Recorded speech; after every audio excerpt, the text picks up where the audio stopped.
नमस्कार साथियों। आज की क्लास में प्रॉफिट एंड लॉस चैप्टर को हम लोग शुरुआत कर रहे हैं। अभी तक हमने परसेंटेज चैप्टर के 14 लेक्चर लिए। इसके पूर्व हमने कुछ बेसिक लेक्चर लिए, बेसिक कैलकुलेशन के। अब हम प्रॉफिट एंड लॉस पर आ रहे हैं।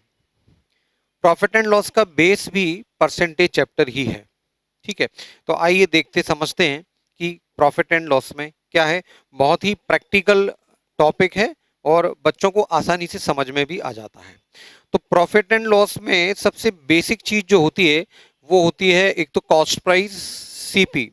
सीपी को हम बोलते हैं क्रय मूल्य। सीपी को हम बोलते हैं क्रय मूल्य।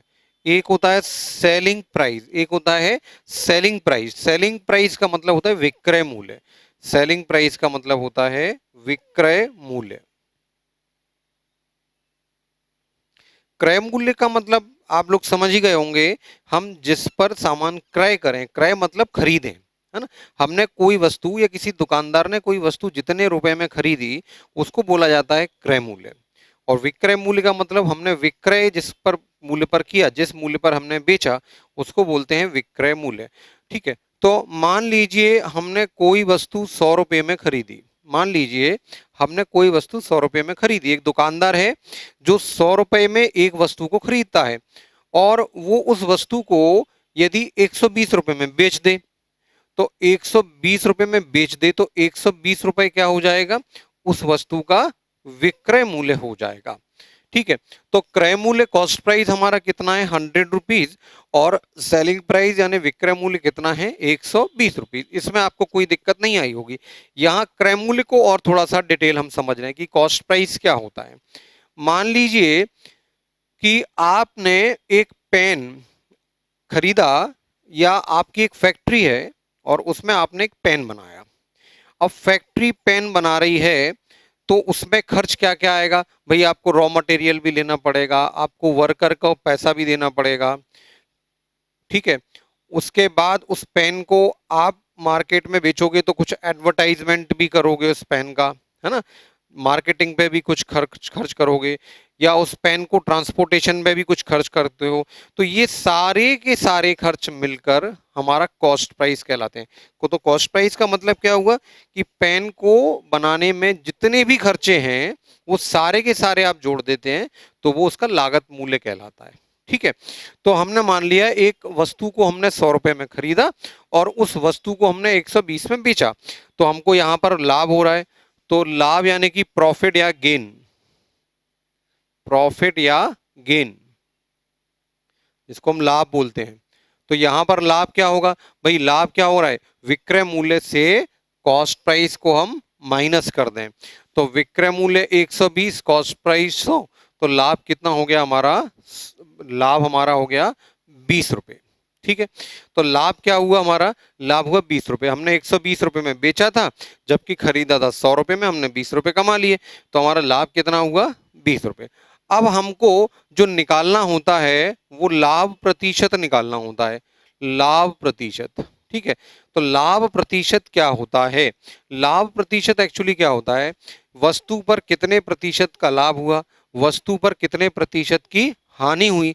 अगर ये आपको निकालना है तो लाभ या हानि की गणना, कैलकुलेशन हमेशा किस पर देखा जाता है, हमने खरीदा कितने में, हमारी कॉस्ट कितनी है। तो आप देखिए जो भी कॉस्ट है उस पर जो गेन हो रहा है, तो गेन कॉस्ट का कितना परसेंट है इंटू 100%, इसको बोलते हैं लाभ प्रतिशत। इसको क्या बोला जाता है, लाभ प्रतिशत। तो ये परसेंटेज चैप्टर का पहला फॉर्मूला हुआ, बहुत बेसिक बात है। गेन परसेंट क्या होता है, गेन अपॉन सीपी इंटू 100%। याद रखिए, गेन परसेंट का एनालिसिस हमेशा किस पर किया जाता है, कॉस्ट प्राइस पर किया जाता है हमेशा। लाभ प्रतिशत की गणना हमेशा कॉस्ट प्राइस यानी क्रय मूल्य पर ही की जाती है। हमें कितने प्रतिशत का लाभ हो रहा है, 100 रुपये पे 20 रुपये का लाभ, 100 रुपये में खरीदा था और 20 रुपये का लाभ का, तो एनालिसिस हम किस पे करेंगे, 100 रुपये पे। तो गेन परसेंट अगर आपको निकालना है तो गेन परसेंट का एनालिसिस हमेशा कॉस्ट प्राइस पर ही लिया जाता है। कॉस्ट प्राइस हमेशा बेस होता है। ठीक है, अब इस केस में अगर हम गेन परसेंट देखें, इस केस में अगर हम गेन परसेंट देखें तो गेन परसेंट कितना होगा भाई, 100 रुपये में खरीदा था, 20 रुपये लाभ था, तो हमारा लाभ कितना हो गया, लाभ हमारा हो गया 100 से 100 कट के लाभ हो गया हमारा 20%। ठीक, तो ये हमने देखा कि लाभ क्या होता है, लाभ होता है, इसको हम ऐसे भी लिख सकते हैं selling price minus cost price. लाभ क्या होता है, selling price minus cost price. और लाभ प्रतिशत क्या होता है, लाभ बटे क्रय मूल्य इंटू 100%। ठीक है, ऐसे ही अगर इसका सेकंड एनालिसिस हम ऐसा बना लें कि हमने खरीदा एक वस्तु को 100 रुपए में, लेकिन बेचा हमने उस वस्तु को 80 रुपए में। इस बार क्या है, सीपी बड़ा है एसपी से, है ना। अब सीपी ज्यादा हो एसपी से, खरीदे हम ज्यादा में और बेचे कम में, तो निश्चित रूप से हमको हानि होगी। तो यहाँ पर जो लॉस है, जो लॉस है या जो हानि है वो कितनी होगी, हानि कितनी होगी भाई, क्रय मूल्य में से विक्रय मूल्य को घटा दें, 100 में से 80 को घटा दें, तो इसका मतलब हानि कितनी होगी, 20 रुपए की हानि हो रही है। 100 रुपए में हम एक वस्तु खरीदते हैं और हमने 20 रुपए कम में यानी 80 रुपए में बेच दिया, 100 में खरीदा 80 में बेच दिया, तो 20 रुपए का हमको नुकसान हो गया।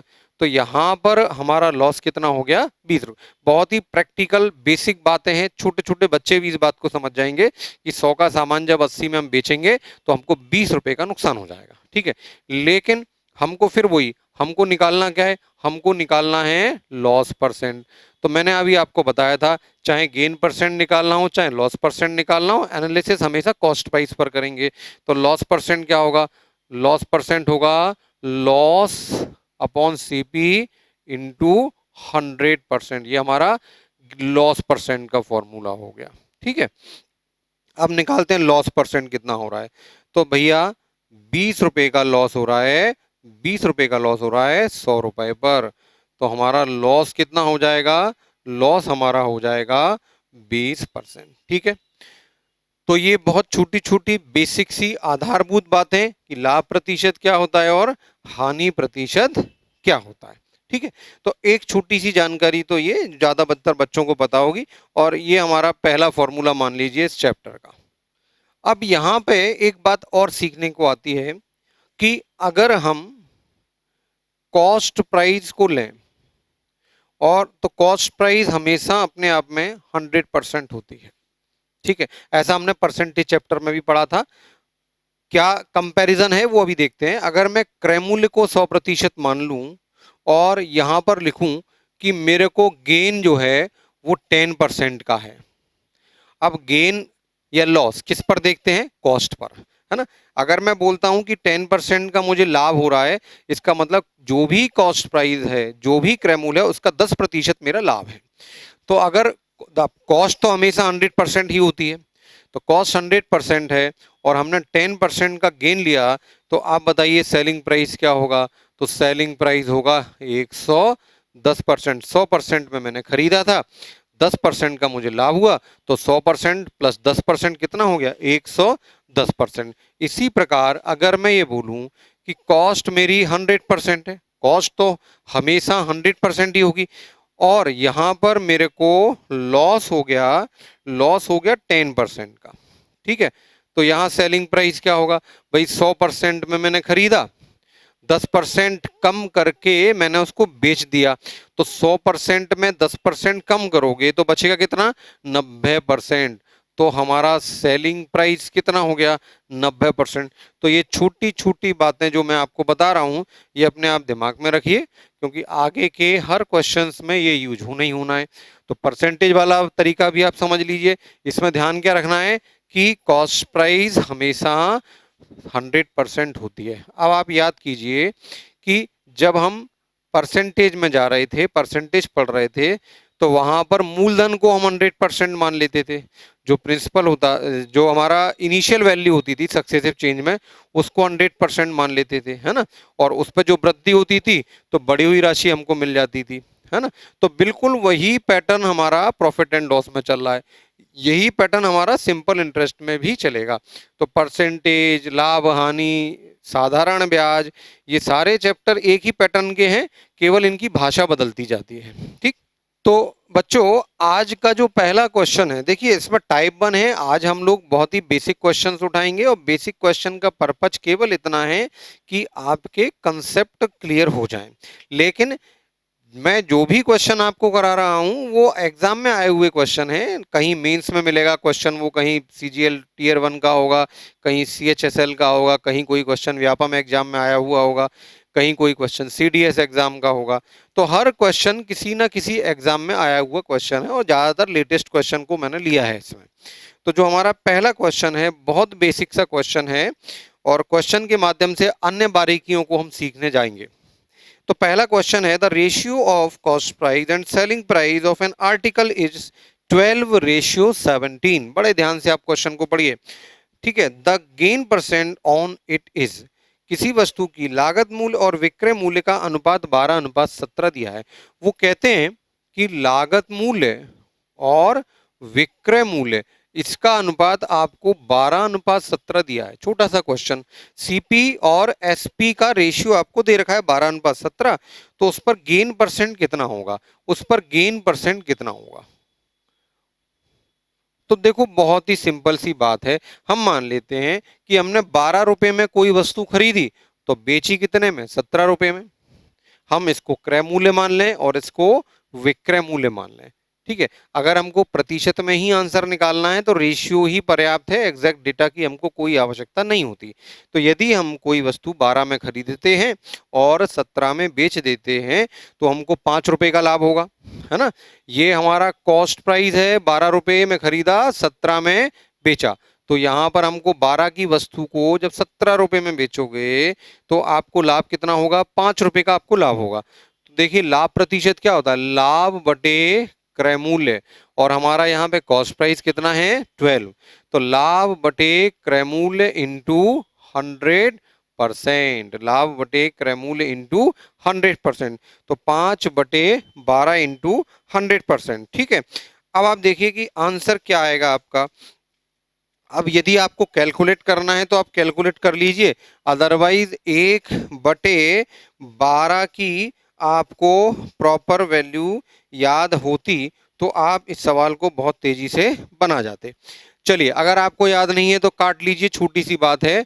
4 से काटते हैं, 4 3 12 और 4 से काटा तो कितनी बार कट गया, 25, 25 पंजे 125/3, 125/3, 3 से 4 बार, 3 चौक 12 और 3 एकम 3 और 2/3, 2/3 को हम क्या लिखेंगे 66, तो आंसर हो गया हमारा 41.66। तो हमारा जो पहला क्वेश्चन है बहुत बेसिक क्वेश्चन, उसका आंसर हुआ 41.66, है ना। तो आप याद रखिए रेशियो में ही हमने कॉस्ट मान लिया और इसको हमने सेलिंग प्राइस मान लिया। 12 रुपए की वस्तु खरीदी और 17 में हमने उसको बेच दिया, तो जब 12 की वस्तु को 17 में बेचेंगे तो 5 रुपए लाभ होगा। तो लाभ प्रतिशत निकालना है, तो अभी मैंने बताया था लाभ प्रतिशत क्या होता है, लाभ बटे क्रय मूल्य गुणा 100, तो लाभ 5 रुपए का है, कॉस्ट हमारी 12 है, इंटू 100%, तो आंसर हमारा आया 41.66%। बच्चों आज की क्लास का अगला क्वेश्चन आप पढ़ रहे हैं और क्वेश्चन के पैटर्न लगभग एक जैसे होंगे, भाषा को घुमाने का प्रयास किया जाता रहेगा।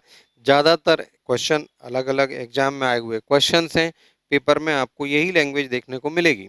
क्वेश्चन है, यदि 850 वस्तुओं का लागत मूल्य 595 वस्तुओं के विक्रय मूल्य के बराबर हो, if the cost price of 850 article is equal to selling price of 595 article, और हमें गेन या लॉस परसेंट निकालना है। तो देखो लैंग्वेज को मैं मैथमेटिकली लिख देता हूं। वो कह रहे हैं कि 850, वो क्या कह रहे हैं कि 850 वस्तुओं का जो कॉस्ट है, 850 वस्तुओं का जो कॉस्ट प्राइस है, मान लो एक वस्तु की कॉस्ट प्राइस सीपी है, तो 850 वस्तुओं की कॉस्ट प्राइस क्या होगी, 850 इंटू सीपी। ये किसके बराबर है, ये 595 आर्टिकल की सेलिंग प्राइस के बराबर है। ये किसके बराबर है, 595 आर्टिकल की सेलिंग प्राइस के बराबर है। और इसमें हमें कितने प्रतिशत का लाभ या हानि होगा ये हमको निकालना है, ठीक है। तो आपको भाषा समझ में आ गई होगी। फिर एक बार एक्सप्लेन करता हूं। मैंने 850 वस्तु खरीदी, जितने रुपए में मैंने खरीदी। मान लो एक वस्तु का कॉस्ट प्राइस है, इस बार मैं एक्स नहीं मान रहा, मैंने मान लिया एक वस्तु का कॉस्ट प्राइस सीपी रुपए है। तो एक वस्तु सीपी रुपए की, तो 850 वस्तु कितने रुपए की होंगी? 850 इंटू सीपी, ये हुआ 850 वस्तुओं का कॉस्ट प्राइस। तो वो कह रहे 850 वस्तु हमने जितने रुपए में खरीदी, उतने ही रुपए में हमने कितनी वस्तु बेच दी? उतने ही रुपए में हमने बेच दी 595 आर्टिकल बेच दिए।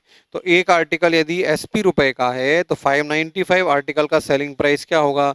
595 इंटू एसपी। तो ये छोटी सी भाषा आपको पकड़ में आ गई होगी। तो आप 850 की सीपी और 595 की एसपी क्या है? बराबर है। अब कैलकुलेशन को आसान करने के लिए इनको हम काट लेते हैं, या सीपी और एसपी का छोटा रेशियो ले लेते हैं। अगर हम इनको काटते हैं तो 5 से काटें तो ये 170 बार कट गया, और 5 से काटें तो 5 एकम 5, 5 एकम 5, 5 9 45। ठीक है। अब 17 इंटू 7 होता है 119, तो 17 से काटा ये 10 बार, 17 से काटा ये 7 बार। ठीक है। तो आप देखिए कि सीपी बटे एसपी बराबर क्या हो जाएगा? 7/10। ये बात आपको समझ में आ गई होगी। हमने सीपीएसपी का छोटे से छोटा अनुपात निकाल लिया। ठीक है। ये सीपी बटे एसपी बराबर 7/10। इसका मतलब क्या हुआ कि हमने 7 रुपए में कोई वस्तु खरीदी तो बेची कितने में? 10 में। अब 7 रुपए का सामान खरीद के 10 रुपए में आप बेच दोगे तो 3 रुपए का लाभ होगा। तो इस केस को अगर आप देखो तो आपको जो लाभ है वो कितना नजर आ रहा है? वो आ रहा है 3 रुपए का। लेकिन हमको निकालना क्या है? लाभ प्रतिशत। लाभ प्रतिशत, तो लाभ प्रतिशत क्या होता है? लाभ बटे क्रय मूल्य। क्रय मूल्य कितना है? 7 इंटू 100%। बात समझे आप? 3 रुपए का लाभ हो रहा है 7 रुपए की खरीद पर। ये हमारा कॉस्ट है, 7 रुपए हमारा कॉस्ट है, 10 रुपए हमारा सेलिंग प्राइस है। 7 रुपए में खरीदा, 10 में बेचा, तो 3 रुपए हमने कमा भी लिए। तो लाभ प्रतिशत कितना होगा? लाभ प्रतिशत होगा लाभ बटे क्रय मूल्य। क्रय मूल्य कितना है? 7। कॉस्ट प्राइस कितनी है? 7 इंटू 100%। अब यहाँ पे आके या तो आप इसको कैलकुलेट करो, है ना, 300/7, कोई दिक्कत नहीं, कर सकते हो। आप क्या कर सकते हो? 300/7। ठीक है। अब भाग दे दो, 7 चौक 28, 4 2 बचा 20, 7 दूनी 14, 20 में से 14 गया 6, 6/7। लेकिन इतना क्यों सोचना? अगर आपने प्रतिशत का, परसेंटेज का पहला चैप्टर ढंग से पढ़ा है तो फिर इतना कैलकुलेट आप नहीं करोगे। आपको मैंने बताया था 1/7 का परसेंटेज वैल्यू कितना होता है। ठीक है। तो मैं ये थोड़ी देर के लिए हटा देता हूं, आप देखना कितना होगा। 1/7 का प्रतिशत मान मैंने आपको बताया था 14.28%। लेकिन यहां पर 1/7 नहीं है, या 3/7 है। तो 3/7 का मतलब क्या होगा? तो भाई इसमें 3 का मल्टीप्लाई कर दो, 14 3 42, 28 3 84। इसका मतलब इसका आंसर होगा 42.84%। तो जितना प्रीवियस क्लासेस को आप अपने दिमाग में रखोगे उतना आप कैलकुलेशन को फास्ट करते जाओगे। तो आप याद रखिए, परसेंटेज का जो पहला लेक्चर था ये आपका बेस है अगले 4 चैप्टर का। प्रतिशत, लाभ हानि, साधारण ब्याज, चक्रवृद्धि ब्याज, डाटा इंटरप्रिटेशन में जब आप जाओगे तब ये आपका हमेशा फ्रैक्शंस काम आएंगे। क्योंकि अब जो एग्जाम हो रहे हैं पिछले 2 साल 3 साल से, वहां पर इस तरह की वैल्यूज नॉर्मल हैं एग्जाम में आने के लिए। इसलिए आपको कैलकुलेशन से बचना है तो फ्रैक्शन की परसेंटेज वैल्यू आपको याद होनी चाहिए। जो लोग यहाँ पर स्लिप कर रहे हैं अभी भी, वो परसेंटेज का पहला वीडियो एक बार रिवाइज कर लें तो ये चीज उनको आसानी से समझ में आ जाएगी, परेशानी कम होगी। अगला क्वेश्चन हमारा, तीसरा क्वेश्चन, आप आराम से पढ़िए और पढ़ते ही पढ़ते उसका आंसर भी आप निकाल लेंगे। कई लोगों का आंसर आ भी गया होगा, है ना, क्योंकि लगभग पिछले ही क्वेश्चन है। वो कह रहे हैं कि एक दुकानदार जितने रुपए में 20 पेंसिल बेच रहा है, शब्दों को आप ध्यान दीजिए, जितने रुपए में 20 पेंसिल बेच रहा है, बेच रहा है सेल कर रहा है, उतने में ही उसने 25 पेंसिल खरीदी थी। 25 पेंसिल जितने रुपए में खरीद रहा है उतने ही रुपए में वो 20 पेंसिल बेच भी रहा है। तो इसको हम लिख सकते हैं कि 25 पेंसिल जितने रुपए में हमने खरीदी थी उतने ही रुपए में 20 पेंसिल हमने बेच दी। तो आप बस ये लाइन लिखना अगर सीख गए तो फिर क्वेश्चन बहुत बेसिक है, बहुत नॉर्मल है ना। तो एक बार और समझ लीजिए, a shopkeeper sells 20 pencils, 20 pencils sell कर रहा है तो इतना ही पैसा तो मिलेगा उसको, है ना। For the same money as he paid for ₹25, जितने में उसने 25 खरीदी थी, 25 पेंसिल खरीदने में जितना पैसा उसने दिया है, 25 पेंसिल खरीदने में जितना पैसा उसने दिया है उतने में ही उसने 20 पेंसिल बेच दी। तो क्वेश्चन क्या होना, 25 का जो कॉस्ट प्राइस है 20 के सेलिंग प्राइस के बराबर है। तो रेशियो आप निकाल लीजिए सीपीएसपी का। तो सीपी और एसपी का रेशियो आप निकाल लीजिए। तो ये कितना हो जाएगा, 20/25। शॉर्ट करना है तो रेशियो निकाल लो, 5 चौक 20, 5 5 25। इसका मतलब ये हुआ कि यदि आप 4 रुपए का कोई सामान खरीदते हो तो आप उसको बेचोगे 5 रुपए में। जब 4 रुपए की वस्तु को आप 5 रुपए में बेच देते हो तो 1 रुपए का लाभ होगा, है ना। यहां पर अगर आप देखो 4 में खरीदा और 5 में बेचा तो यहां पर जो आपको लाभ है वो कितना होगा, 1। लेकिन हमको निकालना क्या है, हमको निकालना है गेन परसेंट, लाभ प्रतिशत। तो लाभ प्रतिशत क्या होगा, लाभ बटे सीपी। सीपी कितना है, 4 इंटू 100%। तो यहां पर आंसर आपका कितना आ जाएगा, आंसर आ जाएगा 25।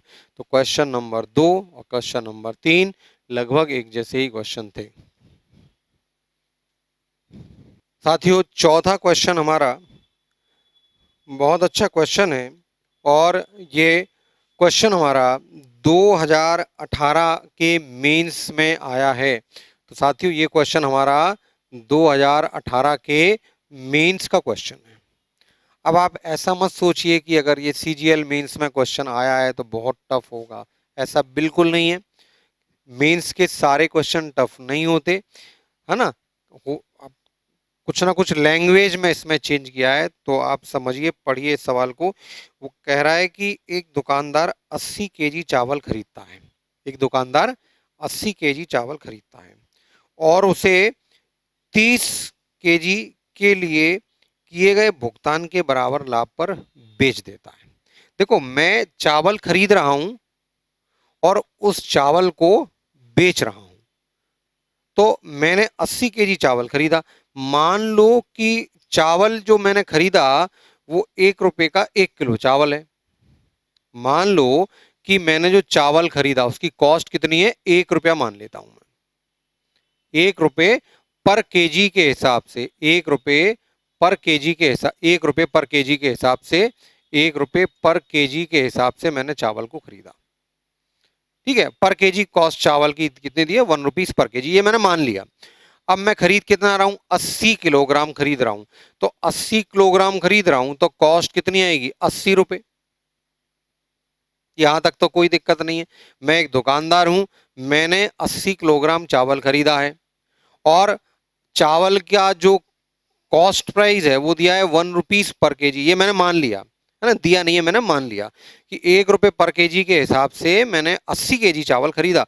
तो चावल जो मैंने खरीदा है वो कितने का हुआ, 80 रुपए का चावल मैंने खरीद लिया। अब जब मैंने इस चावल को, इस पूरे चावल को बेचा तो मुझे लाभ हो रहा है। अब वो लाभ कितना हो रहा है वो देखिए, प्रॉफिट हमको दे रहे हैं, लाभ दे रहे हैं, प्रॉफिट हमको दे रहे हैं। प्रॉफिट कितना दे रहे हैं, 30 किलो चावल खरीदने के लिए हमने जो भुगतान किया होगा, हमने मतलब दुकानदार ने, 30 केजी चावल खरीदने के लिए जो हमने भुगतान किया होगा उसके बराबर हमको लाभ हो रहा है। ये हमारी लैंग्वेज है, थोड़ा सा कंफ्यूज करने की कोशिश की है इन्होंने। तो आप ये बताओ, मैं 1 रुपए का 1 किलो चावल खरीद रहा हूं। अच्छा, अब मैं 30 किलो, जब 1 किलो के बदले में 1 रुपए का भुगतान कर रहा हूं तो 30 किलो के बदले में भुगतान कितना करूंगा, 30 रुपए का। बात समझ में आई आपको? तो यही तो प्रश्न में बोल रहे हैं कि मेरे को लाभ कितना होता है, मेरे को लाभ कितना होता है, 30 किलो चावल खरीदने के बदले में जो मैं भुगतान करता हूं वो मेरे को लाभ होता है। तो यहां पर मुझे लाभ कितना होगा, 30 रुपए का। ये बात क्लियर हुई या नहीं हुई? देखो यहां सेलिंग प्राइस का कोई रोल नहीं है क्वेश्चन में। मैं एक बार फिर एक्सप्लेन करता हूं कि मैंने चावल खरीदा 80 kg, और मैंने यहाँ ये मान लिया कि 1 किलो चावल में 1 रुपए का के हिसाब से खरीद रहा हूँ, तो 80 kg चावल मैं 80 रुपए के हिसाब से खरीदूंगा, तो मेरी कुल लागत आई 80 रुपए की। अच्छा, मैंने इस सारे चावल को बेचा, किस मूल्य पर बेचा मुझे नहीं मालूम, मैंने बेच दिया, तो मुझे लाभ हुआ। और लाभ कितना हुआ, उतना ही लाभ हुआ जितना मुझे 30 किलो चावल खरीदने के बदले में भुगतान करना होगा। तो मैं 80 किलो खरीद रहा हूं तो 80 रुपए का भुगतान कर रहा हूं, क्योंकि 1 किलो चावल मैंने 1 रुपए का मान लिया। तो जब मैं 30 किलो चावल खरीदूंगा तो मुझे 30 रुपए का भुगतान करना पड़ेगा। तो इस हिसाब से मेरा लाभ यहाँ पर कितना हो गया, 30 रुपए मेरा लाभ हो गया। तो जब मेरा लाभ 30 रुपए है, मेरी खरीद 80 रुपए है, तो मेरे को लाभ परसेंट निकालना है। तो लाभ परसेंट कितना होगा, 30 रुपए का लाभ 80 रुपए की खरीद पर। ठीक, चलिए अब यहां पर आके फिर वही बात, हम उसी बात पुरानी बात पर आ गए। हमको अगर फ्रैक्शंस की वैल्यू डायरेक्ट याद है द बेस्ट, नहीं है तो कैलकुलेट करना पड़ेगा। चलो फिलहाल हम कैलकुलेट अगर करें तो 20 चौक 80, 20 पंजे 100, और ये 2 और ये 15, 75/2 यानी कि 37.5%। इस क्वेश्चन का आंसर कितना हुआ, 37.5%। लेकिन अगर आपको 3/8 की वैल्यू डायरेक्ट याद होती, 3/8 की डायरेक्ट वैल्यू याद होती, तो आप आंसर डायरेक्ट ही बोल सकते थे। 37.5% आपको रटने की आवश्यकता ही नहीं पड़ती, कैलकुलेट करने की आवश्यकता नहीं पड़ती है ना। तो अगर हमें डायरेक्ट याद होता कि 3/8 फ्रैक्शन, 3/8 तो है ही, तो 3/8 फ्रैक्शन का मतलब होता है 37.5%। तो इस क्वेश्चन का आंसर हुआ हमारा 37.5%।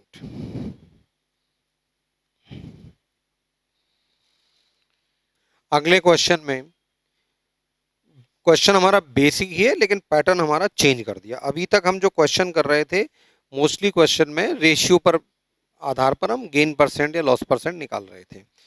आगे का क्वेश्चन देखिए क्या है। तो अभी तक के 4 क्वेश्चन में क्या था कि सीपी दिया है, एसपी दिया है और गेन परसेंट हमको निकालना है। ठीक है, अब अगला क्वेश्चन हमारा चेंज कर दिया। वो कह रहे हैं एन आर्टिकल, ध्यान से पढ़ लीजिए आप, an item is sold for ₹7130 making a 15% discount profit, what is the cost price of this item. हमको कॉस्ट प्राइस क्रय मूल्य निकालना है। तो वो कह रहे हैं कि 7,310 रुपये में बेचा, यानी सेलिंग प्राइस हमको दिया है, हमको सेलिंग प्राइस दिया है 7,310। ठीक है, और 15% का लाभ हुआ। इसमें लाभ कितना हुआ, लाभ हुआ हमको 15% में, और वो बोलते हैं कॉस्ट प्राइस क्या होगा, कॉस्ट प्राइस क्या होगा। ठीक है, यहां पर हम थोड़ा सा सवाल को रोक के कंसेप्ट को डिस्कस करते हैं, क्योंकि हमारी बेसिक क्लास है, बेसिक चीजों को हमको समझना है। ठीक है, इसको यहीं लिखा रहने देते हैं। आप देखिए कि मान लीजिए कि कॉस्ट जो है वो 400 रुपए है, किसी आर्टिकल की कॉस्ट कितनी है, 400 रुपए। ठीक है, और इस पर जो गेन है, इस पर जो गेन है वो मान लो दिया है 10%, उस पर जो गेन दिया है वो दिया है 10%। तो सेलिंग प्राइस क्या होगी ये हमको निकालना है, या क्वेश्चन ये, ठीक है, ये ठीक है।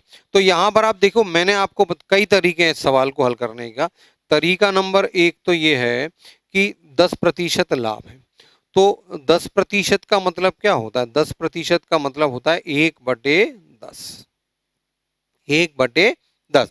तो 10 रुपए की कोई वस्तु है, उसे 1 रुपए के लाभ पर हम बेचेंगे, तो हमको 10% का लाभ होगा। इसका मतलब ये क्या है, ये कॉस्ट है, और ये क्या है, ये प्रॉफिट है। अगर कॉस्ट प्राइस 10 रुपए है तो लाभ कितना होगा, 1 रुपए। इसका मतलब यहां पर हमारा सेलिंग प्राइस निकालोगे तो कितना आएगा, 11। 10 का सामान 1 में बेच दिया, 1 रुपए बढ़ा के बेच दिया। अब आप ये देखो कि हमको कॉस्ट प्राइस दे रखा है, सेलिंग प्राइस पूछ रहा है। तो आप देखो कॉस्ट प्राइस मतलब 10 की वैल्यू दे रखी है और 11 की वैल्यू हमको निकालना है। तो 10 की वैल्यू हमको कितनी दे रखी है 400, तो 1 की वैल्यू कितनी हो गई 40, तो 11 की वैल्यू कितनी होगी 11 इंटू 40 यानी कि 440, ये हमारा आंसर होगा। बात समझे आप, कंपैरिजन करना है। तो 10 की वैल्यू दी है 400 रुपये और 11 की वैल्यू हमसे पूछी है, ठीक है। एक तो हम इसको ऐसे कर सकते हैं, दूसरा इस सवाल को हम ऐसे भी कर सकते हैं। कैसे कि 100%, देखिए अब इसको करने का दूसरा ढंग, यहां हमने क्या किया था कि परसेंटेज को फ्रैक्शन में बदल लिया था, परसेंटेज को फ्रैक्शन में बदल लिया था। अब इसी क्वेश्चन को हम ऐसे भी कर सकते हैं कि मैंने आपको बिल्कुल शुरुआत में बताया था कि कॉस्ट प्राइस जो होती है वो हमेशा 100% होती है, कॉस्ट प्राइस हमेशा 100% होती है। तो आप देखो 100% की वैल्यू दे रखी है 400, 100% की वैल्यू दे रखी है 400। अच्छा, अब आप देखिए 100% कॉस्ट प्राइस है, 10% गेन है, तो सेलिंग प्राइस कितना होगा 110%। सेलिंग प्राइस कितना होगा 100% कॉस्ट, 10% हमारा लाभ दे रखा है, तो 100% कॉस्ट 10% लाभ, तो सेलिंग प्राइस कितना हो जाएगा 110। तो 100% की वैल्यू दे रखी है और 110% की वैल्यू हमको निकालनी है। 110% मतलब क्या सेलिंग प्राइस। तो आप यहां से देखिए एक का परसेंट का मान क्या हो जाएगा 4, तो 110% का मान कितना होगा 440, तो वही 440, यहाँ भी 440। तो इस क्वेश्चंस को दो प्रकार से हम बना सकते हैं, ठीक है। उम्मीद करता हूं आप समझ गए होंगे।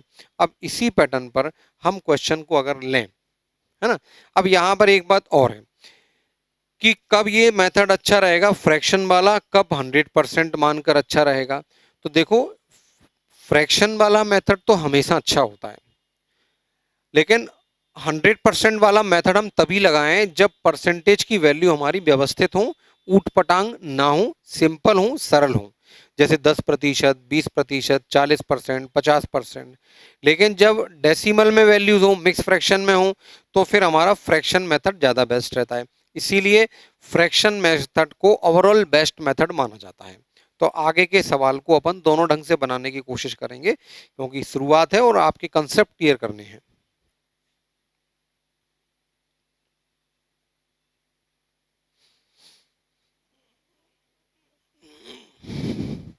तो अगर हम वापस से इस क्वेश्चन पर आ जाएं, तो देखिए 15% हमको लाभ हो रहा है, सेलिंग प्राइस दी है, कॉस्ट प्राइस हमसे पूछ रहे हैं। तो देखिए 15% का मतलब होता है 5 3 15, 3/20, ठीक है। इसमें कहीं कोई असुविधा आपको नहीं होगी। इसका मतलब ये है कि 20 रुपए का 15% हम क्या ले रहे हैं, 20 रुपए का 15% लाभ है, और लाभ है कितना 3 रुपए, तो 20 का 15% 3 है। इसका मतलब 20 रुपए में अगर हमने सामान खरीदा तो 3 रुपए लाभ पर हम बेच रहे हैं।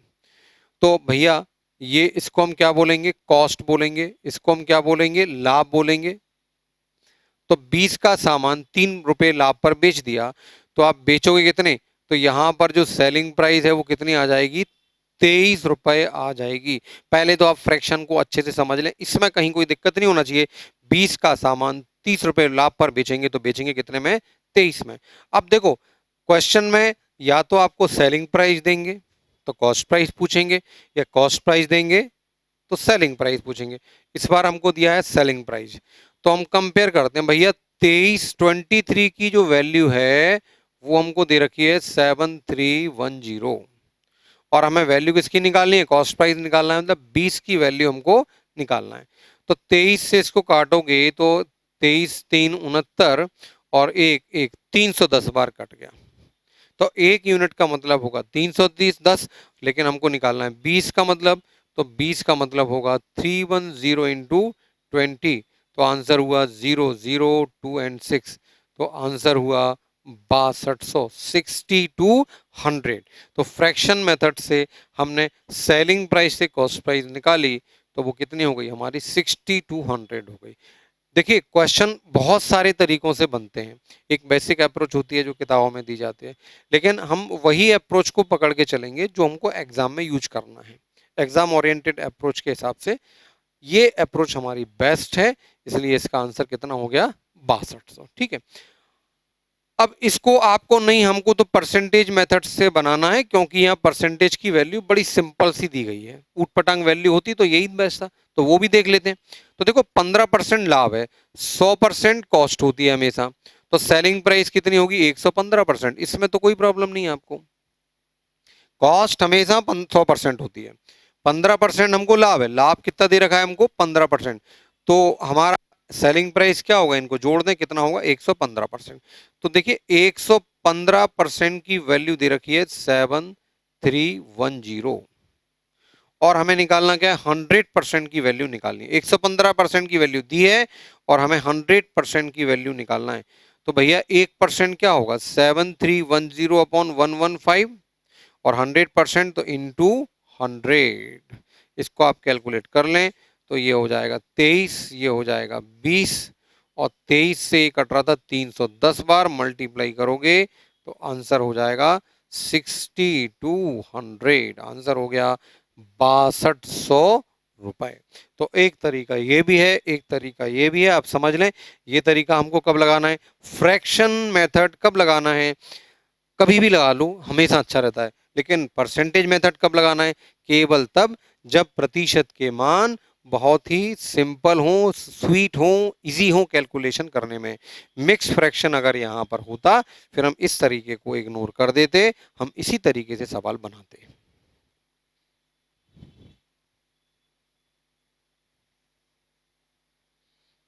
आज की क्लास का नेक्स्ट क्वेश्चन, क्वेश्चन नंबर 6, आप ध्यान से पढ़िए। वैल्यू देख के डरने की जरूरत नहीं है, क्योंकि एग्जाम ओरिएंटेड वैल्यू अब ऐसी ही होती है। बहुत छोटी सरल वैल्यू होंगी तो आप बना ही लोगे। अब देखिए, find the cost price of article which is sold at ₹70150 at a loss of 23.33%।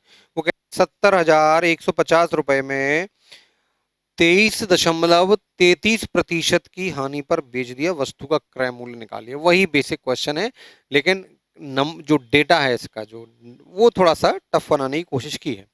तो वो कह रहे हैं कि हमने 70,150 रुपए की हानि पर एक वस्तु को बेचा, तो सेलिंग प्राइस है 70,150, और बेचा तो हमको लॉस कितना हो रहा है, हमको लॉस हो रहा है 23.33% का लॉस हो रहा है। ठीक है, और हमको कॉस्ट प्राइस बताना, तो सेम ही तो क्वेश्चन है पिछले जैसा, केवल इसमें क्या किया है कि गेन की जगह लॉस कर दिया, और ये वाली वैल्यू को थोड़ा सा टफ कर दिया। पिछली बार 15% सिंपल वैल्यू थी, इस बार थोड़ा उलझा दिया। तो सबसे पहले तो हमें ये देखना है कि 23.33% का फ्रैक्शन क्या होगा। तो देखो, मैंने सब आपको पढ़ाया है परसेंटेज के पहले चैप्टर में, वही नॉलेज हमको आज काम दे रही है। तो 23.33% को आप समझ लीजिए। 23.33% को हम लिख सकते हैं 20% प्लस 3.33%। ठीक है, याद आ रहा होगा आपको पुरानी बातें। 20% का फ्रैक्शन क्या था, 1/5, और 3.33% का फ्रैक्शन क्या था, 1/30, 1/30। याद करिए, 0.333 1/3 होता है, 3.33 1/30 होता है, 3.3% निकालोगे तो वो 1/300 होगा। तो याद रखिए 3.33% का मतलब क्या होता है, 1/30। और आपका दिमाग इसमें स्लिप कर रहा है, तो 0.33 को हम 1/3 लिख सकते हैं ना, 0.33 को 1/3, तो 3 सही 1/3, तो 3 3 का 9 और 1 10/3, और प्रतिशत का 100, तो कितना हो गया, 1/30। तो ये छोटी छोटी चीजें हैं जो परसेंटेज के पहले चैप्टर में हम डिस्कस कर चुके हैं। ठीक है, अब आप इसको अगर सॉल्व करोगे तो कितना हो जाएगा, 6 का मल्टी 6, 7/30, ये कितना आ गया, 7/30। तो भैया 23.33% का फ्रैक्शन अगर आप बनाते हो तो कितना आ जाएगा, 7/30। ठीक है, अब इसका मतलब ये हुआ कि हमने 30 रुपए का कोई सामान था, उसको 7 रुपए की हानि पर बेच दिया। तो अगर इस केस में अगर हमारा कॉस्ट 30 है और हमारा लॉस 7 है, तो हमारा सेलिंग प्राइस कितना होगा, 23 होगा। छोटी सी बात समझ लीजिए, कॉस्ट अगर 30 है, 30 रुपए में हमने खरीदा और 7 रुपए कम में बेचा, तो बेचेंगे कितने में, 23 रुपए में। अब देखो बेच कितने में रहे हो आप, 70,150 रुपए में आप बेच रहे हो, 70,150 में। इसका मतलब 23 की वैल्यू दे रखी है और 30 की वैल्यू हमको निकालना है। क्लियर है? तो आप देखो 23 यूनिट की वैल्यू दे रखी है 70,150, और हमें किसकी वैल्यू निकालनी है, कॉस्ट निकालनी है, मतलब 30 यूनिट की वैल्यू हमको निकालना है। तो सबसे पहले 23 का मतलब 70,150 है, तो एक का मतलब 23 से 3 बार ये कटा, 69, एक बचा 115, 23 पंजे 115, तो ये हो गया एक का मतलब हो गया, एक का मतलब हो गया आपका ना एक जीरो भी तो आएगा, 3050 है ना, 3050, 23 3 69 का 3 बचा, आगे एक है, जीरो लगाएंगे, एक 5 और आ जाएगा, 3 और 23 पंजे 115, ठीक है। तो एक यूनिट का मतलब हो गया 3050, और हमें निकालना क्या है, कॉस्ट निकालना है। तो 30 यूनिट का मतलब हमको निकालना है, तो 3050 इंटू 30 कितना आ रहा है, 00, 3 5 15 और एक, और 3 का 9, तो ये आ गया हमारा आंसर 91,500, 91,500। ठीक है। तो जो बात मैंने पिछले प्रश्न में बताई थी वो ये बताई थी कि अगर परसेंटेज वैल्यू हमारी मिक्स फ्रैक्शन में है, प्रॉपर नहीं है, तो हमें फ्रैक्शन मेथड को ही लेके चलना है। तो फ्रैक्शन से ही हमने सवाल को बनाया। इस क्वेश्चन को आप परसेंटेज मेथड से ना बनाएं, क्योंकि कैलकुलेशन उलझेगा।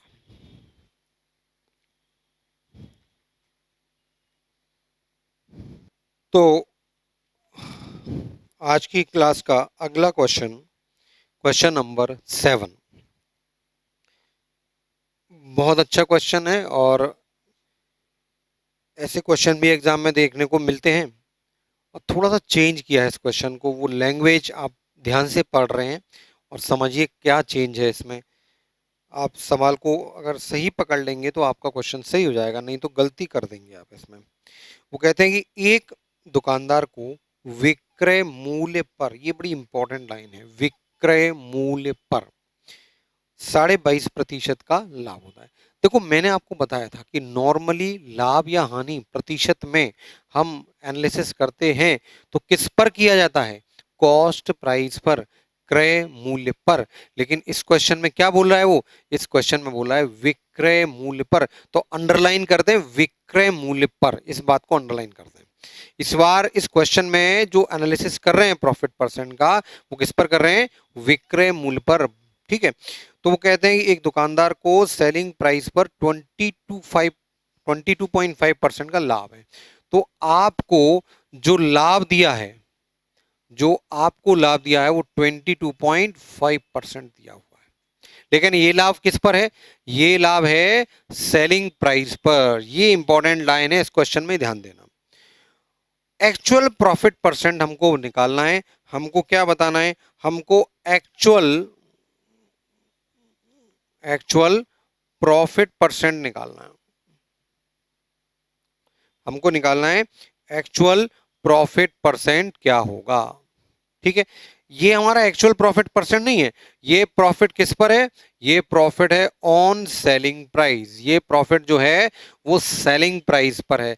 लेकिन हमको पूछा क्या है, actual profit. Actual profit percent किस पर होता है, वो होता है कॉस्ट प्राइस पर। तो ये क्वेश्चन की लैंग्वेज को आप समझ लीजिए कि हमको इस क्वेश्चन में जो प्रॉफिट परसेंट दिया है वो दिया है सेलिंग प्राइस पर, और हमको एक्चुअल प्रॉफिट परसेंट निकालना है। तो एक्चुअल प्रॉफिट परसेंट किस पर होता है, ऑन कॉस्ट होता है, कॉस्ट प्राइस पर होता है। ठीक है। सवाल को बनाते हैं।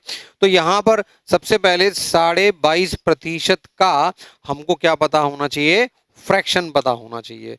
जितना जल्दी इसको आप कैलकुलेट कर लोगे, आप उतना ही क्वेश्चन में टाइम निकाल लोगे। तो 22.5% निकालो क्या होता है। अगर याद है तो बहुत अच्छा है, नहीं है तो कोई बात नहीं। 22.5% को हम लिख सकते हैं ऐसे, 22×2 = 44 और 1 45/2, और प्रतिशत का 100, 5 9 5 20, कितना हो गया 9/40। इसका मतलब 9/40। तो 22.5% का मतलब हुआ 9/40। इसको हम क्या बोल सकते हैं कि ये जो 22.5% लाभ हुआ है, ये 22.5% जो लाभ हमको हुआ है, ये लाभ हुआ है हमको सेलिंग प्राइस पर। इसका मतलब ये जो 40 है, ये क्या है, ये 40 हमारा सेलिंग प्राइस है। ये 40 हमारा क्या है, ये 40 हमारा सेलिंग प्राइस है, और इस पर हमारा ये प्रॉफिट है, ये हमारा प्रॉफिट है। ठीक है। नॉर्मली जब हम परसेंट फ्रैक्शन को सॉल्व करते थे तो ये हमारा कॉस्ट होता था, क्योंकि नॉर्मली हम परसेंटेज या प्रॉफिट परसेंट या लॉस परसेंट हम कॉस्ट प्राइस पर एनालिसिस करते हैं, लेकिन इस क्वेश्चन में प्रॉफिट परसेंट जो एनालिसिस हुआ है वो किस पर हुआ है, सेलिंग प्राइस पर। तो अगर 40 रुपए हमारा सेलिंग प्राइस है तो हमारा गेन कितना होगा, गेन हमारा होगा 9 रुपए। अब जब आप 40 रुपए की वस्तु को 9 रुपए के लाभ पर बेच, 40 रुपए में आप कोई वस्तु बेचते हो और 9 रुपए का लाभ आपको हो जाता है, तो आप देखो 40 रुपए में आपने बेचा और आपको लाभ कितना है, 9, तो कॉस्ट प्राइस कितना होगा, कॉस्ट प्राइस फिर होगा 31 रुपीज। इस बात को आप समझ लीजिए, 40 रुपए में हमने बेचा और 9 रुपए कमा लिए उसमें, तो 40 में 9 कमा लिए, इसका मतलब हमने खरीदा कितने में होगा, 31 में। तो जब हम एक्चुअल प्रॉफिट परसेंट निकालेंगे तो वो कितना होगा भाई, गेन तो हमारा फिक्स है 9 रुपीज का, तो 9 रुपीज का गेन है 31 पर इंटू 100%। समझ गए आप लोग, है ना। तो याद रखना है कि इस बार हमको जो प्रॉफिट परसेंट दिया है, ये प्रॉफिट परसेंट हमको सेलिंग प्राइस पर दिया है। तो ये सेलिंग प्राइस अगर 40 है तो 9 रुपए का हमको लाभ हो गया। 40 का 22.5% निकालोगे तो 9 आएगा वो। तो 40 रुपए विक्रय मूल्य और इसका लाभ, इस पर लाभ कितना हो रहा है, 9 रुपए का। 40 में बेचा, 9 रुपए का प्रॉफिट कमा लिया, इसका मतलब खरीदा आपने 31 रुपए में होगा। अब हमें निकालना क्या है, अब हमको निकालना है एक्चुअल प्रॉफिट परसेंट। तो एक्चुअल प्रॉफिट परसेंट क्या होता है, गेन अपॉन सीपी इंटू 100%। वास्तविक लाभ प्रतिशत या वास्तविक हानि प्रतिशत जो निकालते हैं वो हम क्रय मूल्य पर निकालते हैं, तो लाभ बटे क्रय मूल्य गुणा 100। तो देखिए कितना आ गया, ये हो गया 900 बटे 31। ठीक है, 31 दूनी 62, 31 दूनी 62, है ना।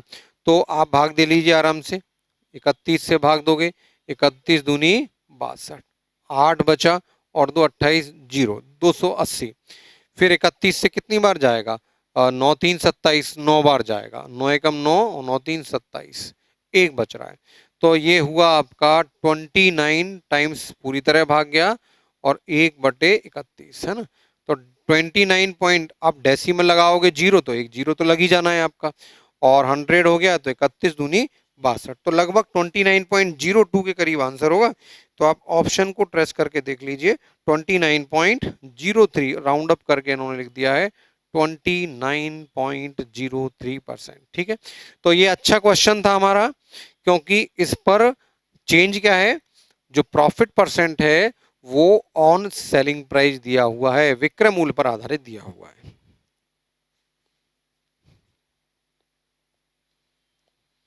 नेक्स्ट क्वेश्चन सेम पिछले क्वेश्चन को लेकर ही है।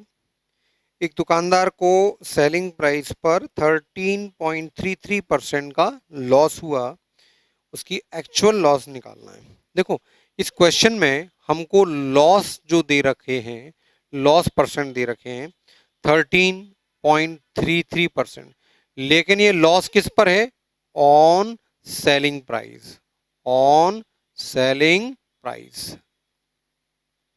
और हमको निकालना क्या है, और हमको निकालना है इसमें actual loss percent, actual loss percent क्या होगा ये हमको निकालना है। तो सेम पिछला क्वेश्चन हमारा हो गया। तो देखिए यहाँ पे 13.33% का फ्रैक्शन आपको पता होना चाहिए। तो देखो 13.33% को हम क्या लिख सकते हैं, 13.33%, इसको लिख सकते हैं 10% प्लस 3.33%। 10% का मतलब 1/10 और इसका मतलब 1/30।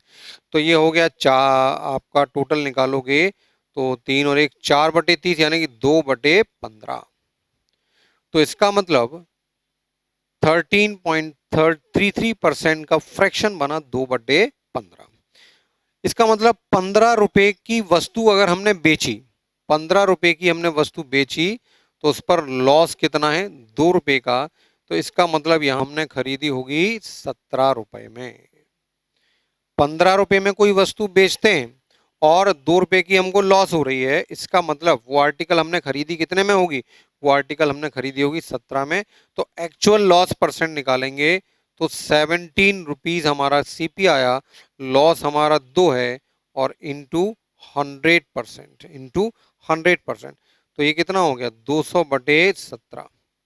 ठीक है, तो 17 एकम 17 और 3 30, 17 दूनी 34 ज्यादा हो जाएगा, तो 17 एकम 17 और 13/17%, तो आंसर हुआ 11 सही, 13/17%, या इसको ऑल कैलकुलेट करोगे तो 11.76%, ये हमारा आंसर हो जाएगा।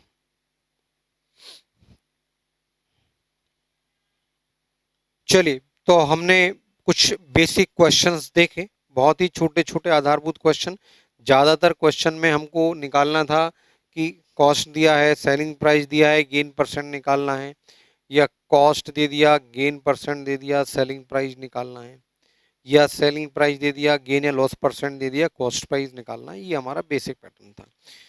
कुछ क्वेश्चंस और हैं जो मेरे हिसाब से बेसिक क्वेश्चंस ही हैं, लेकिन लैंग्वेज को घुमाने की कोशिश की है। तो देखते हैं अगला क्वेश्चन। वो कहते हैं यदि selling price, if the selling price is tripled and cost price doubled, the profit would become 65%, what is percentage profit, है ना। भाषा को थोड़ा घुमा दिया। इस पैटर्न पर हमको एग्जाम में क्वेश्चन भी देखने को मिले।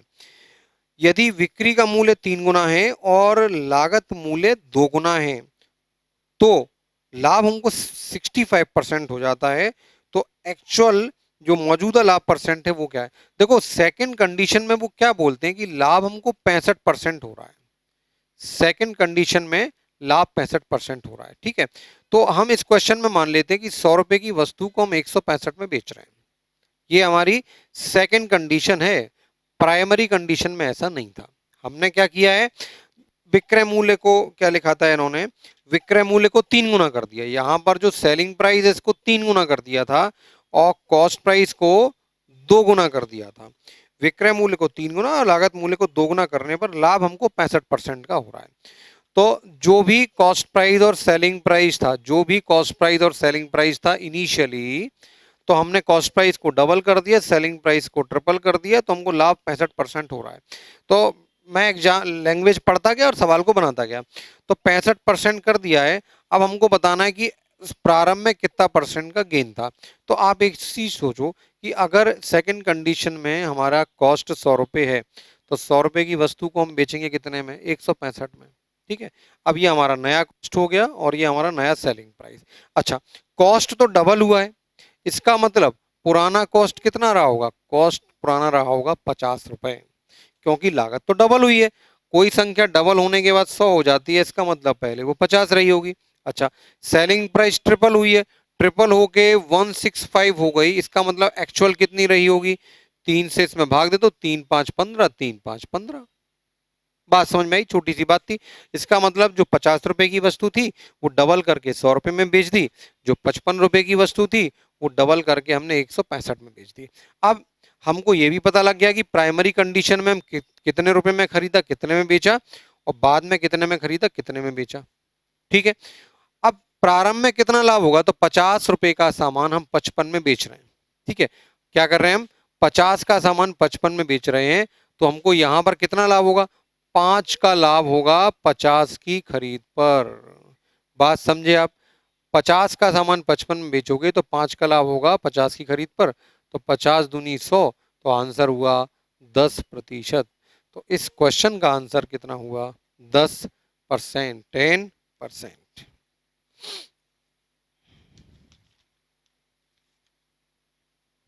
अगला क्वेश्चन बच्चों, क्वेश्चन नंबर 10, बेसिक क्वेश्चन ही है और 2017 के मेंस एग्जाम में पूछा गया है ना। तो ये जो क्वेश्चन आप देख रहे हैं ये 2017 के मेंस, एसएससी मेंस में पूछा गया है। ठीक, सिंपल क्वेश्चन है। किसी वस्तु पर लाभ 120% है। ठीक है, एक वस्तु है जो 120% लाभ पर बेची जा रही है। ठीक है। तो आप मान लीजिए 100 रुपए की एक वस्तु थी, तो आप बेचोगे आप कितने में? 220 रुपए में। अगर 120% लाभ है तो 100 का 120% यानी 120 रुपए लाभ है। तो 120 रुपए बढ़ाकर बेचोगे 100 रुपए की वस्तु को, तो 100 रुपए की वस्तु कितने बेचोगे आप? 220 रुपए में। अब क्या कहते हैं, वो कह रहे कॉस्ट प्राइस को 10% बढ़ा दो। ये कॉस्ट प्राइस है और ये सेलिंग प्राइस है, इसको आप 10% बढ़ा दो। अब 10% बढ़ा दोगे तो बढ़कर कितना हो जाएगा? 110। ठीक है। और विक्रय मूल्य वही रखो। विक्रय मूल्य 220 था, आज भी 220 ही है। तो विक्रय मूल्य को हमने 220 का 220 ही रखा। तो अब जो नई स्थिति में 110 में आप खरीद रहे हो, 220 में आप बेच रहे हो, तो मार्जिन क्या होगा? लाभ कितना परसेंट होगा? वैसे आप देखो 110 का सामान 210 20 में बेचोगे, डबल हो गया। और जब डबल कीमत पर बेचते हैं तो लाभ कितना होता है? 100% का लाभ होता है। आप इसको एनालिसिस कर लीजिए। 110 का सामान 120 में बेचेंगे तो प्रॉफिट परसेंट कितना होगा? 110 का लाभ 110 पर कितना होगा? ये हो जाएगा आपका 100%। इस क्वेश्चन का आंसर होगा 100%। तो 2017 मेंस का क्वेश्चन था और बहुत सरल था। ये क्वेश्चन जरूरी नहीं है कि हम सीजीएल मेंस में भी पूछा जाए। ये क्वेश्चन तो किसी भी एग्जाम में, छोटे से छोटे एग्जाम में भी आ सकता है। अगला क्वेश्चन पैटर्न लगभग वही। एक विनिर्माता मैन्युफैक्चरर उत्पादन लागत से 30% अधिक पर अपना विक्रय मूल्य डिसाइड करता है। ठीक है। जो भी उसकी कॉस्ट है उससे 33% ज्यादा सेलिंग प्राइस रखता है। ठीक है। तो अगर 100 रुपए की वस्तु है तो इसका मतलब वो, अगर 100 रुपए की वस्तु है तो वो 133 रुपए में उसको बेचेगा, उसका सेलिंग प्राइस 133 रुपए रखा। ठीक है। अब कह रहे हैं कि जो कॉस्ट है वो 12% बढ़ गई। कॉस्ट 12% बढ़ गई आपकी, तो कितने? तो 12। कॉस्ट एक 12% बढ़ जाती है। अच्छा, विनिर्माता अपना विक्रय मूल्य 10% बढ़ा देता है। अब इसको वो 10% बढ़ा देगा। 10% मतलब 13.133 में 13.3 बढ़ा देगा, तो कितना हो जाएगा? 3 6 4 146.3। तो इस नई परिस्थिति में कॉस्ट हो गई 112 रुपए और सेलिंग प्राइस हो गई इसकी 146.3। तो आपको बताना है उसका लाभ प्रतिशत क्या होगा, उसको इस कंडीशन में कितना प्रॉफिट होगा, उसको कितना परसेंट का प्रॉफिट होगा। तो आप प्रॉफिट परसेंट अगर निकालोगे तो कितना आएगा भैया? इसका डिफरेंस देख लीजिए। कॉस्ट तो 112 ही है, चलिए, इंटू 100%। अब कितना हो गया? ये हो गया डेसिमल का 3, 6 में से 2 गया तो 4, 4 में से 1 गया तो 3, बाकी 1 में से 1 जीरो। 34.3%। ठीक है। काट लीजिए। तो इसको काटेंगे तो 4 से काटिए। 4 से काटोगे तो 4 दूनी 8 और 4 8 32, और 4 से काटोगे तो कितना हो गया? ये 25 हो गया। 7 से इसको काटते हैं तो 7 चौक 28, 7 9 63 और 7 चौक 28। तो अब देखो थोड़ा सा कैलकुलेशन करता हूं। तो अगर मैं नीचे 4 है, ये 25 है, इसको 2 का मल्टीप्लाई कर दूं तो ये 50 हो जाएगा, है ना। और ये 8 हो जाएगा। नीचे मैंने 8 लिख दिया और 50 का जब इससे गुणा करेंगे डेसिमल सेटल हो गए 5 9 45 और 4 और 5 चौक 20 4 24, कितना आ गया? 245/8 आ गया। अब ये थोड़ा सा आपको सोचना पड़ेगा। मैंने क्या किया, इस डेसिमल को हटाने के लिए यहाँ 2 का मल्टीप्लाई किया तो 50 50 इंटू 4.9 करोगे 245 और नीचे हो जाना है 8। अब आप भाग दोगे तो कितना हो जाएगा? ये 8 3 24, 30 5/8, 30 सही 5/8%। तो इस क्वेश्चन का आंसर हुआ बी ऑप्शन, 30 सही 5/8%। तो नेक्स्ट क्वेश्चन हम ले रहे हैं। बेसिक क्वेश्चन में हम डिफिकल्टी लेवल बढ़ाते जा रहे हैं, है ना।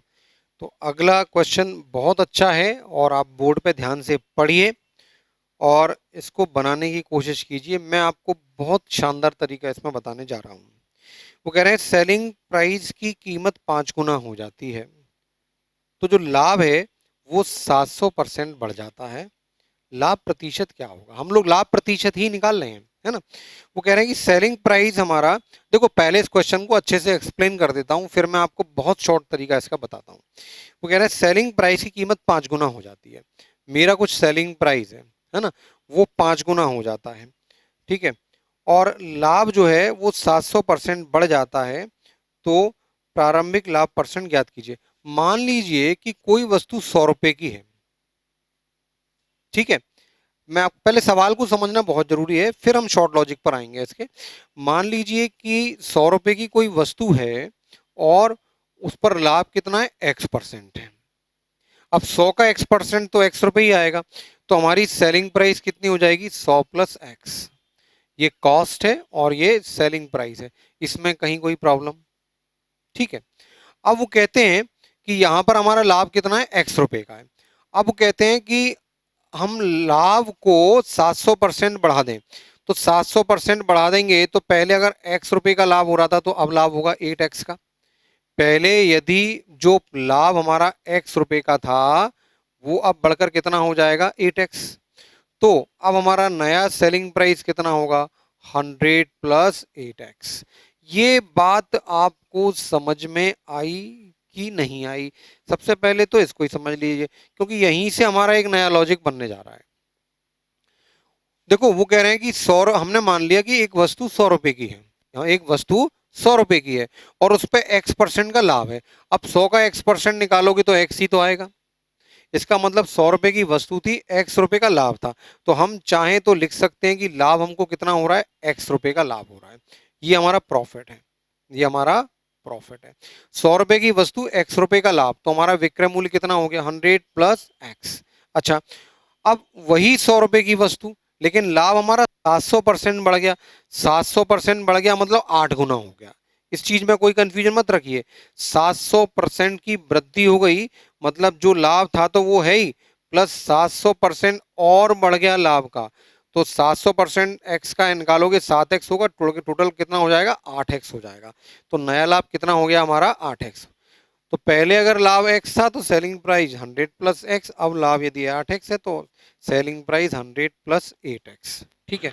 अब वो क्या कहते हैं कि सेलिंग प्राइस में 5 गुना, है ना, सेलिंग प्राइस कितना हो गई? 5 गुना। अगर सेलिंग प्राइस आप देखते हो तो कितनी हो गई? ये 5 गुना हो गई। पहले की सेलिंग प्राइस से नई सेलिंग प्राइस कितना हो गई? 5 गुना। तो इसको अगर हम कैलकुलेट करें तो हम ऐसे भी लिख सकते हैं, पुरानी सेलिंग प्राइस का, पुरानी सेलिंग प्राइस का 5 गुना हमारी नई सेलिंग प्राइस है। और नई सेलिंग प्राइस कितनी है? 100 प्लस 8X। हमारी जो नई सेलिंग प्राइस है वो कितनी है? 100 प्लस 8X। ठीक है। अब आप इसको सॉल्व करेंगे तो ये हुआ 500 प्लस 5X और 100 प्लस 8X। 500 से 100 किया तो कितना बचा? 400 बराबर 5 और 3।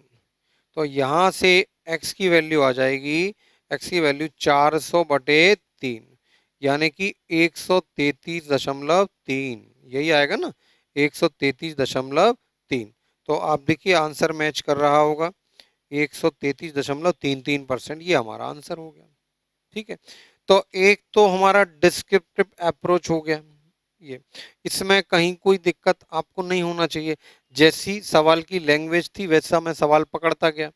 वो कह रहे हैं लाभ X था पहली कंडीशन में, बाद में लाभ 700% बढ़ गया तो लाभ 8X हो गया। जब पहले लाभ X था तो सेलिंग प्राइस मैंने मान लिया 100 प्लस X। अब लाभ हमारा 8X है तो सेलिंग प्राइस हो गया 100 प्लस 8X। तो सेलिंग प्राइस 5 गुना हो गई है। वो कह रहे हैं सेलिंग प्राइस 5 गुना हुई है। तो पुरानी सेलिंग प्राइस का 5 गुना नई सेलिंग प्राइस के बराबर। और इसको सॉल्व करके हमारा X का मान आ गया 133.33%। यानी प्रारंभ में हमको लाभ कितना हो रहा था? 133.33%। लेकिन इतना सब करने की क्या जरूरत है ना। इसको आप डायरेक्ट ही समझ लीजिए। पहले सेलिंग प्राइस कितनी थी? SP। अब कितनी हो गई? 5SP। सेलिंग प्राइस में वृद्धि कितने की हो गई? 4SP की, इसमें कोई प्रॉब्लम? ये मैं आपको लॉजिक बता रहा हूँ, एक ऐसा लॉजिक जो 5-7 सेकंड में आपका आंसर ही दे देगा। सोचना है, लॉजिक में तो सोचना ही पड़ता है।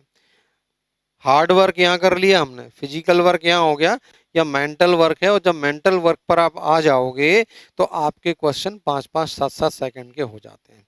और जब हम ताकत लगाएंगे सवाल में, न्यूमेरिकल में, तो फिर वो टाइम तो लेगा ही लेगा। अब आप लॉजिक पे लगाइए कि भाई सेलिंग प्राइस एसपी था और अब हो गया 5SP, तो बढ़ा कितना? 4SP। अब आप एक बात सोचिए कि कॉस्ट प्राइस तो हमारी कांस्टेंट है, जितना सेलिंग प्राइस बढ़ रहा है उतना ही तो लाभ बढ़ रहा है। जितना सेलिंग प्राइस बढ़ रहा है उतना ही तो लाभ बढ़ रहा है। बात समझ में नहीं आई? नहीं आई तो कोई बात नहीं, मैं एक दूसरे ढंग से इस बात को बताता हूं।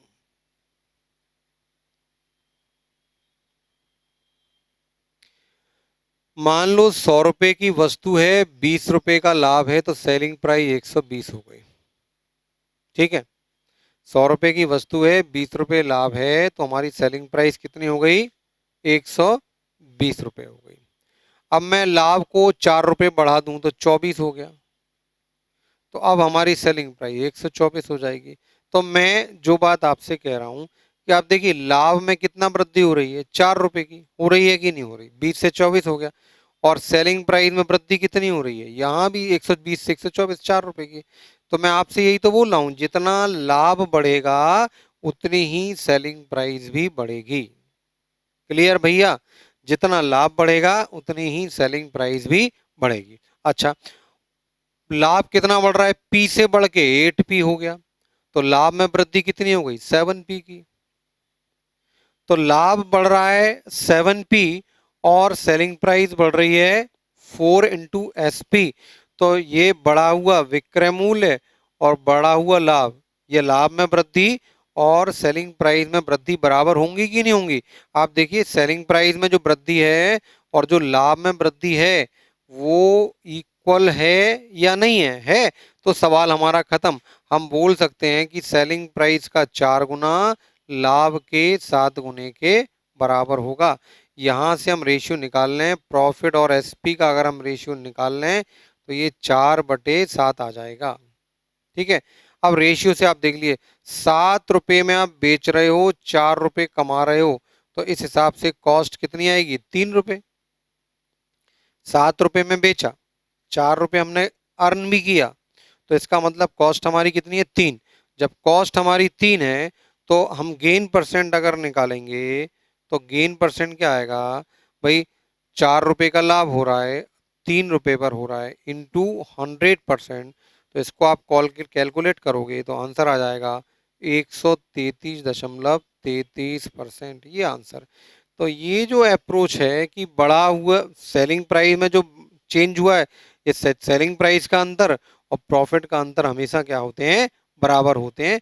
जो इसके हम इस माध्यम से हम जल्दी समझ सकते हैं कि सेलिंग प्राइस का अंतर और लाभ का अंतर इक्वल होता है हमेशा। तो सेलिंग प्राइस एसपी से बढ़ के 5SP हो गई, तो सेलिंग प्राइस का अंतर कितना आ रहा है? 4SP। प्रॉफिट पी से बढ़ के 8P हो गया, 700% बढ़ गया। तो प्रॉफिट में कितना वृद्धि हो गई? 7P की।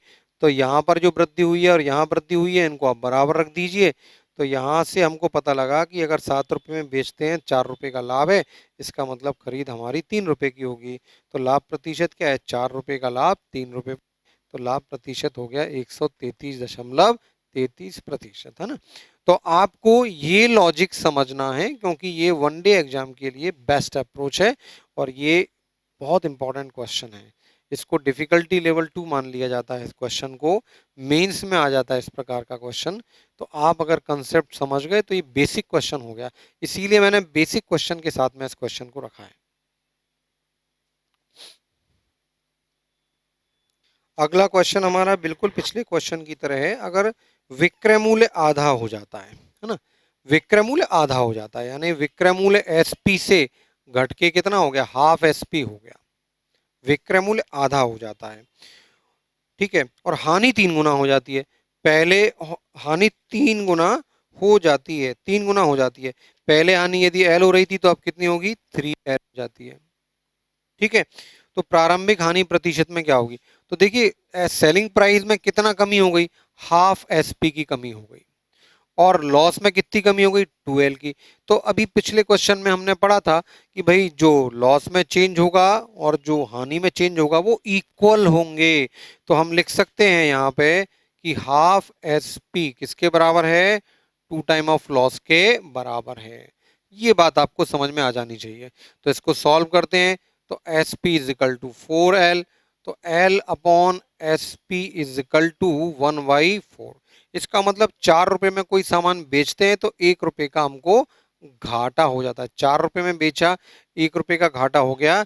इसका मतलब वो सामान निश्चित रूप से 5 रुपए का खरीदा होगा हमने। जब 5 रुपए के सामान को 4 रुपए में बेचेंगे तभी तो 1 का घाटा होगा। तो 4 रुपए में बेच दिया और 1 रुपए का नुकसान हो गया। इसका मतलब खरीदा हमने 5 का था।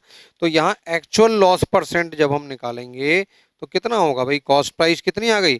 कॉस्ट प्राइस कितनी हुई? 5 रुपए और लॉस 1 का है इंटू 100%। तो आंसर कितना हुआ? आंसर हुआ 20%। अगला क्वेश्चन बिल्कुल पिछले 2 क्वेश्चंस की तरह आज की क्लास का आखिरी क्वेश्चन है।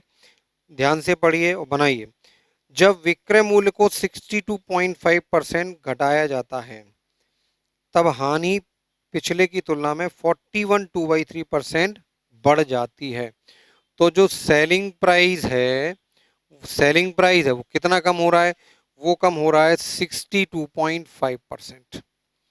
और जो लॉस है वो कितना बढ़ रहा है? 41.2/3%। ठीक। तो हमको बताना है प्रारंभिक हानि प्रतिशत में क्या होगी? प्रारंभिक हानि प्रतिशत में क्या होगी? तो देखिए अगर मैं 62.5% का फ्रैक्शन निकालूं तो 62.5% का फ्रैक्शन होता है 5/8। 5/8 और 41/2/3% का फ्रैक्शन होता है 5/12। इसको आप दिमाग में रखना। तो देखो अगर सेलिंग प्राइस हमारी एसपी थी और हम उसमें कमी कितनी कर रहे हैं? 5/8 एसपी की कमी कर रहे हैं। तो हम लिख सकते हैं 5/8 सेलिंग प्राइस, इसकी कमी हो गई। ये कमी दी हुई है एक्चुअली हमको। ये हमको क्या दी हुई है? कमी दी हुई है। ये कमी दी है। तो सेलिंग प्राइस में 5/8 की कमी और लॉस में 5/12 की वृद्धि के बराबर है। तो हम लिखेंगे 5/12 ऑफ लॉस। तो जितनी सेलिंग प्राइस में कमी होगी उतना ही चेंज हमारा लॉस में भी होगा। फंडा हमारा वही चल रहा है पिछले 2 क्वेश्चन की तरह, है ना? तो जो लॉस सेलिंग प्राइस में चेंज है और जो लॉस में चेंज है वो इक्वल होगा। तो जितना सेलिंग प्राइस में चेंज हुआ है उतना ही लॉस में चेंज होगा। तो आपने इनको बराबर रख दिया। यहां से हमको एक रेशियो मिल जाएगा और रेशियो हम निकालते हैं। तो 5 से 5 कट गया, 4 दूनी 8, 4 3 12। तो लॉस अपॉन एसपी कितना हो गया? 3/2। 3/2 लॉस अपॉन एसपी हो गया 3/2। इसका मतलब 2 रुपए में हमने बेचा तो 3 रुपए का घाटा हुआ। इसका मतलब कॉस्ट हमारी होनी चाहिए थी 5 रुपए। इसका मतलब हमारी कॉस्ट कितनी होना चाहिए थी? 5 रुपए हमारी कॉस्ट होनी चाहिए थी। ठीक है। अब आप यहाँ पे लॉस परसेंट निकाल लीजिए। तो लॉस परसेंट आपका कितना होगा भाई? लॉस तो 3 का है, 3 का लॉस 5 पर इंटू 100%। 5 से काटोगे 20, 20 3 60%। तो इस क्वेश्चन का आंसर हुआ 60%। तो इस क्वेश्चन में दुकानदार को 60% की हानि हो रही है। तो बच्चों ये आज की प्रॉफिट एंड लॉस की बेसिक क्लास थी। शुरुआत के 8 क्वेश्चन तो बहुत बेसिक थे, उसके बाद मैंने बेसिक क्वेश्चन में ही थोड़ा सा डिफिकल्टी लेवल बढ़ा दिया। उम्मीद करता हूं आपको समझ में आएंगे। आखिरी के 3-4 क्वेश्चन थोड़े लॉजिकल हो गए थे, तो उनको यदि आपको समझने में दिक्कत हो तो वीडियो को पॉज कर लें, रोक लें और उसको बार बार पढ़ने की समझने की कोशिश करें। ठीक है। तो आज की क्लास को मैं यहीं विराम दे रहा हूं और इसके बाद टाइप 1 मान लिया हमने आज पूरा हो गया। नेक्स्ट वीडियो में हम प्रॉफिट एंड लॉस के टाइप 2 को लेंगे। नमस्कार, फिर मिलते हैं।